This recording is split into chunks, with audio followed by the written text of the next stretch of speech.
오늘은 뭐니 뭐니 해도 로봇의 날입니다. 일단 미국 쪽에서 AI 다음에 우리는 로봇에 올인하겠다라고 천명을 했습니다. 러트닉 상무장관이 최근 발언을 많이 하죠. 그리고 이 발언 따라서 시장이 움직이는 역동적인 힘이 좀 느껴지는데 로보틱스 산업 가속화에 올인하겠다라고 얘기를 했습니다. 그러니까 현재 미국은 첨단 제조업 산업 이런 부분에 굉장히 강점을 가지고 있는데 강점을 가지려고 하는 게 맞겠죠. 그런데 그런 부분에서 로봇 이런 성장 발편을 마련하겠다라는 부분입니다. 행정부는 내년에 로보틱스 관련한 행정명령 이런 부분을 검토 중이고요. 교통부 같은 경우에도 연내 이제 얼마 남지 않았거든요. 지금 이제 12월 넘어갔으니까 로보틱스 워킹그룹 출범을 준비 중이라고 합니다. 국방수권법이라는 게 있는데 국방 예산 책정한 그런 부분인데 예전에는 이게 좀 실패했지만 추가적으로 입법 도입을 하기 위한 노력을 하고 있다라고 합니다. 지금 미국 쪽에서 첨단 제조 산업, 로봇 특히 신경 쓰고 있는데 자국 쪽으로 들어와서 하라고 굉장히 강력하게 주문하죠. 리쇼어링 정책이라고 얘기할 수 있겠습니다. 그런 흐름으로 막강한 국가 경쟁력을 키우려고 하는 이유는 중국이 이쪽에서 엄청난 도약을 하고 있거든요. 예를 들어서 중국 같은 경우에는 벌써 산업용 로봇이 200만 대를 보유하고 있다고 해서 격차가 꽤 벌어지고 있는지도 모르겠습니다. 이걸 빠르게 해소해야 된다라는 일종의 압박감, 그런 시대적인 그런 느낌 있을 수 당연히 있습니다. 지금 업계는 피지컬 AI 강국으로 가기 위해서 심혈을 기울이고 있는 와중에 대표적으로 피지컬 AI를 확언할 수 있는 상징적인 의미가 로봇입니다. 그래서 AI 경쟁력 강화에 로보틱스 계획이 반드시 포함돼야 된다라고 얘기하면서 이게 어떻게 보면 로봇 자동화 구현 여러 가지 설비 뭐 이런 부분이잖아요. 그를 위해서 세제 혜택을 줘야 된다. 그리고 연방에서 자금을 지원해야 된다. 공급망을 강화해야 된다. 플러스 중국 쪽에서는 워낙 규모의 경제로 보조금 팡팡 쏴주죠. 그리고 IP 관련 대응에 있어서 그동안 좀 힘든 부분이 있었는데 관련한 무역 정책 이런 부분을 좀 입맛대로 규제 완화 이런 부분에서 잘 해달라고 요구를 하고 있는 게 업계의 지금 시선입니다. 로보틱스 투자도 늘고 있는데요. 올해 23억 달러, 3조, 한 4천억 원 가량인데 이게 1년 새 2배 증액이 됐거든요. 앞으로도 그런 흐름들이 이어질 듯하죠. 왜냐하면 러트닉 상무장관, 행정부가 당연히 로봇에 올인을 하겠다라고 얘기를 했으니까요. 그 영향 탓에 아이로봇이 73% 급등, 리치테크 로보틱스가 18% 급등, 그리고 옵티머스, 전기차에 이어서 우주, 게다가 로봇으로 발전하겠다라고 하는 테슬라가 4% 상승해서 마감됐는데 이러한 낙수 효과가 우리 시장에서도 불면서 오늘 장 초반 로봇주가 강하다라고 얘기할 수 있겠습니다. 참고해 보시고요. 다음 페이지 넘겨주세요. 로봇의 날이다라는 부분인데 이제 밸류 체인을 잠시 언급을 해드리겠습니다. 휴머노이드 로봇 제조 쪽 보스턴 다이내믹스, 현대차, 기아 그리고 현대모비스 되겠고 레인보우 로보틱스 오늘 상대적으로 괜찮았습니다. 그리고 로봇 고성능 강화하기 위해서 액추에이터 어떻게 보면은 관절 역할을 잘 하는 거 그거 설계하는 게 현대모비스 LH만 최근 LH만도가 신고가 경신하면서 놀라운 흐름을 보여주면서 로봇주 대세임을 좀 확인시켜주고 있잖아요. 증권사에서도 목표 주가 상단을 올리는 흐름들이 나타나고 있고 관련이다라고 보시면 될 것 같고요. 또 액추에이터 관련 모터 개발 S&T 모티브 있겠고 조립 모듈라 쪽 HL만도 겹치는 부분이 있습니다. 사면, 로보티즈, 하이젤, R&M. 오늘 이러한 종목들이 튀는 이유가 바로 앞서서 그런 흐름들이다라고 보시면 될 것 같고요. 현대 오토에보도 주목을 받고 있는데 자율 동작 훈련하거나 로봇 학습 이런 부분 관련주로 묶여 있습니다. 오늘 시장에서 여타 로봇주 그리고 자동차 관련 섹터에서 묶이고 있는 종목들 잘 보시길 바랍니다. 그리고 지금 오늘 보면 삼성 SK 하이닉스 그리고 반도체가 좀 주춤하는 흐름들이 있잖아요. 로봇은 상대적으로 그리고 자동차 튀고 이런 부분을 미국 쪽에서 힌트를 얻어보시면 될 것 같고요. 지금 여러 가지 불확실성이나 불안은 있는데 그 벽을 타고 시장은 오르고 있거든요. 그 속내를 좀 알아보도록 하겠습니다. 간밤에 마이크론은 2% 하락해서 마감이 됐는데 일단 사업 철수 소식이 있었습니다. 그런데 이 사업 철수가 왜 마이크론, 여타 다른 반도체주를 끌어내렸는지 이걸 아는 건 중요할 것 같습니다. 소비자용 메모리 사업부, 크루셜 이 사업부를 철수하겠다라고 얘기를 했는데요. 이렇게 되면은 어쨌든 메모리부, 근데 소비자용 이 부분 좀 말씀드릴까요? 이 크루셜 같은 경우에는 어떻게 보면은 하나의 상징적인 그런 사업부였습니다. 그런데 여기를 접는다고 하니까 메모리가 공급 가짜라도 많은 기업에서 원하는데 공급이 감소되면 더 가격이 오르지 않을까? 이런 우려감이 있는 거고 그럼 기업들이 부담을 가지니까 소비를 안 하겠죠. 그러면은 자연스럽게 이 생태계가 엉망이 되는 것이 아닌가? 이런 우려가 일정 부분 녹아 있었다라는 부분입니다. 크루셜 사업부 같은 경우에는 사실 사업적인 그 성격을 아셔야 되는데 마진, 매출 비중이 사실상 그렇게 크고 높지는 않았습니다. 그럼에도 현금 흐름이 좀 안정적으로 들어오는 알짜 사업부였거든요. 그런데 이 마이크론이 이 크루셜 소비자용 메모리 사업부를 없애겠다라고 얘기를 했습니다. 그리고 AI에 올인하겠다라는 겁니다. 그러니까 시장은 당장 무언가 수익을 낼 수 있는 알짜 사업부를 접어버리고 그로 인해서 메모리 가격 상승에 따른 기업 부담이 생길 수도 있고 알짜 접고 AI 올인 이런 부분에 한다면 앞으로 돈을 잘 못 벌면 퇴로가 없는데 이건 어떡하지? 이런 생각을 했다라는 겁니다. 그래서 메모리 가격 급등 이런 부분에 대한 PC 그리고 소프트웨어 이런 뭐 노트북 이런 부분이 해당이 되겠죠. 산업 불안감이 일정 부분 있는데 그런 종목들이 줄지어서 떨어지는 흐름들이 있었습니다. 대표적으로 웨스턴 디지털 2.75% 하락했고 시게이트 3% 떨어졌고 샌디스크 5% 떨어졌습니다. 이런 불안감, 현금 창출 있는 사업부를 제외하고 AI에 올인하는 것이 맞느냐에 대한 의문이 있었다라는 점 말씀드리고요. 또 엔비디아도 1% 빠졌는데 이거는 마이크로소프트의 영향 때문이었다라고 얘기할 수 있을 것 같습니다. 일단 마이크로소프트 무슨 영향이 있었냐? 한 2.5% 하락해서 마감이 됐거든요. 디인포메이션이라는 매체가 있는데 그쪽에서 보도를 하길 AI 매출 성장이 떨어질 가능성이 있다라고 우려를 했습니다. 그러니까 마이크로소프트의 새 AI 제품 이런 부분이 소비자들이 별로 이렇게 좀 저항감이 있는 상황이고 판매, 성장률 이런 부분이 둔화, 떨어질 가능성이 있다라고 얘기를 했거든요. 근데 그거 듣고 마이크로소프트가 즉각적으로 반발하면서 오보이다라고 강하게 비판을 했습니다. 당신네는 성장과 판매 할당의 개념을 전혀 모르는 보도를 했다라고 얘기하면서 우리는 AI 제품 총 할당량 감소가 결코 아니다라고 얘기했습니다. 그래서 일정 부분 장중 낙폭을 만회하려는 그런 시도는 있었다. 이렇게 좀 말씀드릴게요. 근데 어찌됐건 마이크로소프트와 함께 AI 수익성에 대해서 의문이 있어서 최근 투자 의견 하향 조정했던 아마존도 떨어졌고 메타도 사실 AI 수익성에 관련해서 아주 자유로울 수 없다라는 부분에서 메타도 1% 떨어졌습니다. 그런데 우리가 봐야 될 거 이 제미나이 3.0에 대한 수익성 이런 부분에 대해서는 긍정적으로 반영되고 있는 알파벳 같은 경우에는 1.46% 오히려 올라서 마감되면서 다른 종목 대비해서 차별화됐다. 이것도 하나의 긍정적인 포인트이겠습니다. 어쨌든 다른 종목 같은 경우에는 수익성 논란에 아주 벗어나지 못한 완전히 벗어나지 못한 기업들을 흘러내렸고 아직까지도 긍정적인 그런 모멘텀이 있는 알파벳, 구글은 살아남았다. 간밤의 시장에서 이렇게 이해하시면 될 것 같습니다.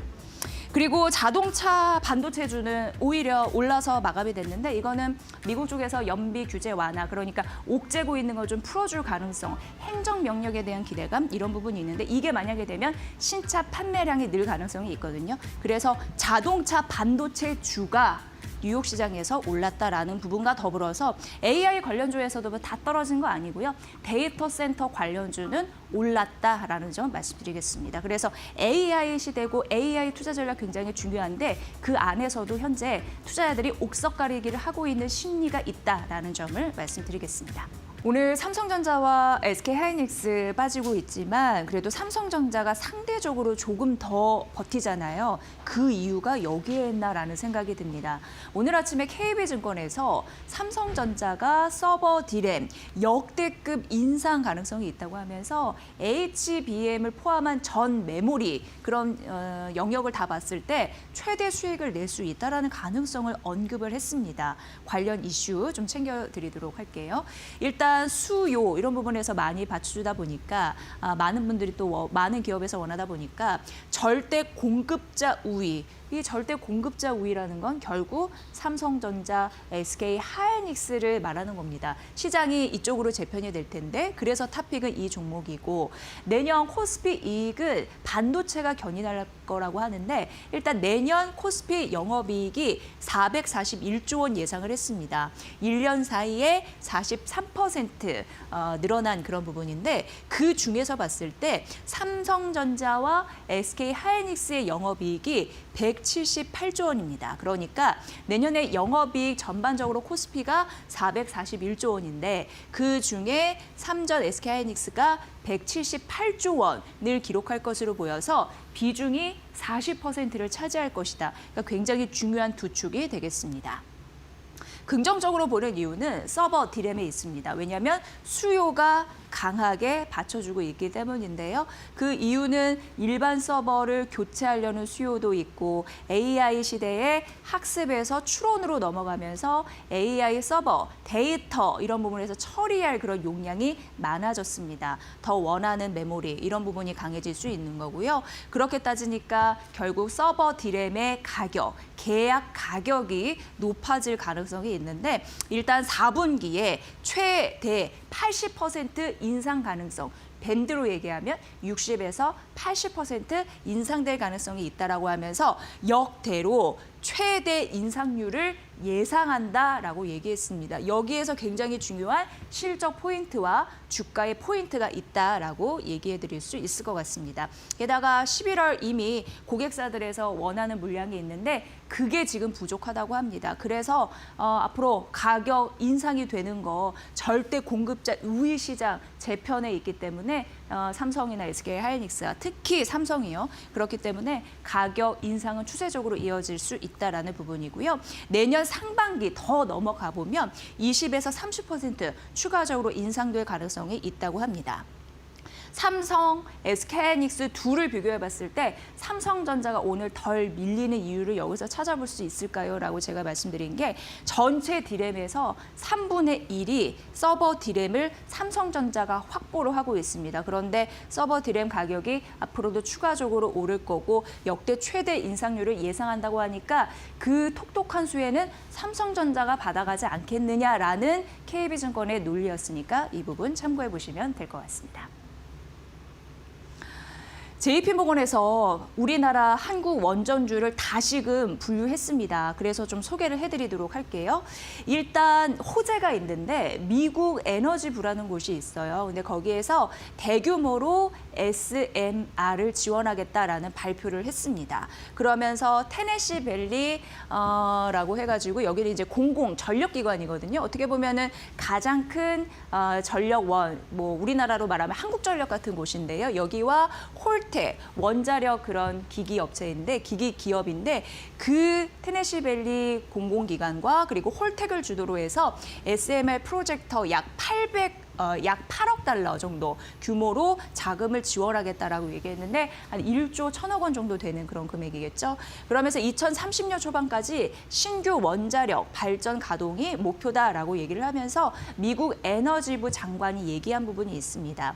왜냐하면 지금 SMR이 중요하다고 얘기한 게 AI 데이터 센터 제조 전력망에 24시간 안정적으로 에너지를 공급해야 되기 때문인데 전력 수요가 급증하면서 SMR 주말에 대한 그 배치 이런 부분이 좀 빠르게 되길 원하는 듯한 그런 느낌인 거고요. 그래서 탑픽은 두산 에너빌리티입니다. JP모건에서 K 원전을 다시금 재편했다라고 말씀드렸는데 탑픽은 두산 에너빌리티입니다. 다음 페이지에서 그 순서를 좀 말씀드릴게요.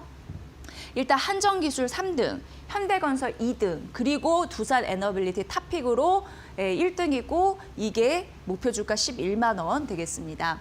두산 에너빌리티 같은 경우에는 K원전의 EPC라고 해서 뭐 대부분의 원전을 만들어준다라고 생각하시면 됩니다. 설계하고 그리고 여러 가지 기자재 사고 마지막으로 시공해주는 일련의 과정을 EPC라고 하거든요. 그 기업 중에 최선호주의다라고 얘기를 했고요. 앞서서 말씀드린 그 테네시밸리 공공기관 프로젝트에서 GE 버노버 히타치입니다. 이게 뭐냐면 GE 버너버는 미국 거고 히타치는 일본 건데요. 2007년에 이게 합작했거든요. 그 원자력 기업이라고 보시면 되고 그쪽의 잠재적인 주기기 공급사이라고 합니다. 근데 그 GE 버너버 히타치가 어떻게 보면 두산에 굉장히 유력한 SMR 장비를 공급할 수 있는 고객사의 확률이 지금 높아지고 있어서 두산 에너빌리티가 직접적으로 지금 연결된 가능성이 높습니다. 게다가 뉴스케일 이쪽은 두산 에너빌리티의 굉장히 든든한 핵심 모멘텀이라고 볼 수 있는데 그 관련 SMR 주요 파운드의 파트너이고요. 그리고 여기에서 이제 수주가 이제 고루고루 나오고 있습니다. 왜곡되고 뭐 양극화된 게 아니라 대형 원전, SMR, 가스 터빈 이쪽으로 수주를 좀 균형 있게 하다 보니까 성장 모멘텀이 뭐 긍정적이다라는 부분에서 11만 원 제시를 했고요. 2등은 현대건설이었는데 여기는 일단 미국 SMR 노출이 두산 대비해서는 제한적이어서 1등에서는 밀렸습니다. 하지만 직접적으로 계약 기반의 수혜는 또 분명히 받을 수 있다라는 얘기를 했고요. 그보다 못한 게 한정기술이라고 했으니까 탑픽 보시면 되죠. 두산 에너빌리티라는 점 다시 한번 강조해드리겠습니다. 다음 페이지 넘어가 볼게요. 지금 애플이 10년 만에 삼성을 제칠 가능성이 있거든요. 그러면서 상대적으로 이익을 볼 수 있는 대표적인 애플 관련주 LG 이노텍 목표 주가가 최상단이 오늘 아침에 나왔습니다. DB증권이었고 목표 주가 32만 원으로 올려서 최상단 어제부터 이제 32만 원짜리가 나온 거고요. 호실적과 저평가 매력이 있다라는 분석이었습니다. 일단 4분기 영업이익은 1년 사이 64% 증가할 것으로 보이고 환율 영향도 있어요. 환율이 또 도움이 돼서 이쪽에서만 영업이익이 500억 원 정도 추가적으로 반영된다라는 부분이 있고요. 또 애플 아이폰 쪽 뭐 잘 해주니까 신모델 잘 팔렸다 이런 부분이 또 더해지고 있습니다. 그리고 기판 쪽 같은 경우에도 북미 판매량과 연동이 되면서 실적 추정치를 상향해서 목표 주가를 32만 원으로 올렸다라는 부분입니다. 전반적으로 봤을 때 기판 쪽 호황이고요. 그리고 판매량 늘고요. 뭐 예를 들어서 그리고 신규 고객 늘면서 고객사가 추가된 거거든요. 그런 뭐 호재가 있다라는 부분이고요. 물론 지금 메모리 가격이 오르면 원재료에 대한 부담 때문에 주춤할 수 있습니다만 LG 이노텍 같은 경우에는 베트남 쪽 생산을 확대하고 있거든요. 그러면서 또 비용을 효율화하고 있고 원재료 가격에 대한 부담감을 이쪽에서 상쇄할 수 있고 후면 카메라 스펙이 강화되면서 이게 어떻게 보면 제품 가격으로 전가가 되면은 가격 좀 올리면 이런 부분 원가 이런 부분을 상쇄할 수 있어서 큰 문제 없다라고 봤습니다. DB증권 목표 주가 32만 원 상향한 이유에 대해서 말씀드렸으니까 잘 참고해 보시고요. 자, 마지막으로는 삼성전기 보도록 하겠습니다. KB증권의 리포트였는데 확실한 우리의 원픽이라고 얘기하면서 목표 주가를 35만 원으로 상향했고 밴드에서 최상단 되겠습니다. 향후 5년간 밴드에서 최상단이라는 거는 증권사에서 목표 주가를 내세웠는데 그게 최상단이다라는 말씀입니다. 향후 5년 연평균 영업이익 성장률이 14%에서 22%로 이제 올려 잡으면서 목표 주가 상향했다라는 부분이고요. AI발 고부가 부품 이런 부분이 수요가 폭증하기 때문에 출하량 늘고 제품 믹스 효과가 있어서 긍정적이라고 봤습니다. 그리고 내년부터 27년도까지가 슈퍼사이클에 대한 기대감이 있다라고 얘기를 했는데 MLCC 그리고 패키지판 이렇게 나뉘거든요. 삼성전자가 MLCC 같은 경우에는 전기를 이렇게 조절하는 핵심 부품이라고 보시면 되는데 내년 상반기부터 일부 품목 가격이 또 인상될 가능성이 있고요. 패키징 기판 같은 경우에는 가동률이 올해 60%였는데 내년 80%로 올라가고 27년도에는 90%대까지 올라갑니다. 그러면서 긍정적인데 일단 고부가 기판은 수익성이 좋은 거 아시죠? 이런 부분 때문에 모멘텀이 있습니다. 4분기 영업이익 같은 경우에도 1년 사이에 거의 100% 증가될 가능성이 있어서 사실 4분기는 비성수기거든요. 그런데 성수기 같이 실적이 잘 나올 것이다. 이렇게 예상을 했습니다. KB증권에서 삼성전기 목표 주가 35만 원 상향했고 우리의 원픽이다라고 제시했으니까 이 부분 참고해 보시길 바라겠습니다.